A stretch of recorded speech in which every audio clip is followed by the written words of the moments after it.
Hii ni Clouds Habari na sasa karibu katika taarifa za uchumi. Uongozi wa wafanyabiashara wa soko la Mapinduzi lililopo katika kitongoji cha Mwananyamala jijini Dar es Salaam umesema mwaka 2016 ni mwaka wa kazi na kupunguza changamoto mbalimbali ambazo zinawakabili. Taarifa ya Aziz Kindamba inasomwa na Asia Matona. Ni siku ya 18 katika mwezi wa kwanza wa mwaka mpya wa 2016. Kila mtu yupo katika pilika za huku na huko katika kuhakikisha mwaka mpya unaanza vizuri ili malengo aliyoyaweka yaweze kutimia. Hapa ni katika soko la Mapinduzi lililopo katika kitongoji cha Mwananyamala. Shughuli ya kujitafutia kwa wafanyabiashara hawa zingali zinaendelea.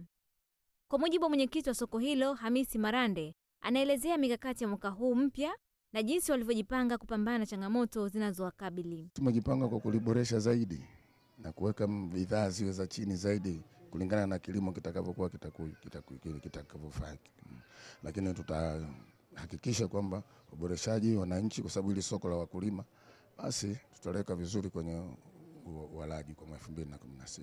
Kuhusu changamoto ya vizuizi vinavyowakabili wafanya biashara wa mazao kutoka mikoani, mwenyekiti huyo anaelezea jinsi ilivyowasumbua mwaka 2015. Kwanza ni vizuizi.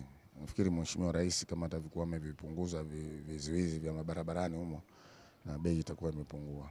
Said Shaban, yeye ni mnunuzi wa mazao yanayotoka mikoani, anasema changamoto ya kodi ya mazao imekuwa ni kikwazo kikubwa kwao. Ushuru wakipunguza tu ili wafanyabiashara wanaochukua mzigo kutoka mashambani wafanye upatikane wepesi wa sisi ambao ni wachukuaji wa bidhaa ndogo ndogo tuweze kupata kwa bei ambayo ni rahisi kidogo. Hiyo kwa sababu kibara sisi kwa bei rahisi na wale walaji ambao ndio watu wa mwisho ambao kuja kununua kwa madukani kwetu kwa bei rejareja wanapata unafuu na biashara inakuwa nzuri zaidi. Malalamiko mengi ya wateja katika msimu wa biashara wa 2015-2016 ilikuwa ni suala la mfumuko wa bei. Shaban Kesi ni mmoja wa wafanya biashara sokoni hapo. Anaelezea nini hasa kinachosababisha hali hiyo. Kinachosababisha sisi wafanya biashara tunapanga biashara zetu sisi wenyewe na kufuatana na manunuzi nilionunua shamba huko. Sababu unaweza kukuta kule mchele labda umenunua kilo 1,500.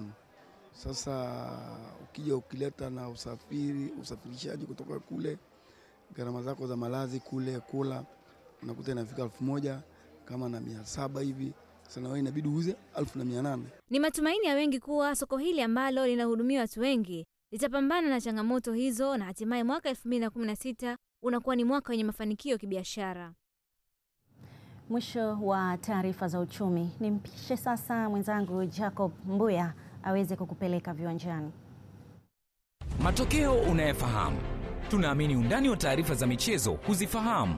Hivyo jiunge nasi Habari Clouds tukupe undani wa viwanjani leo.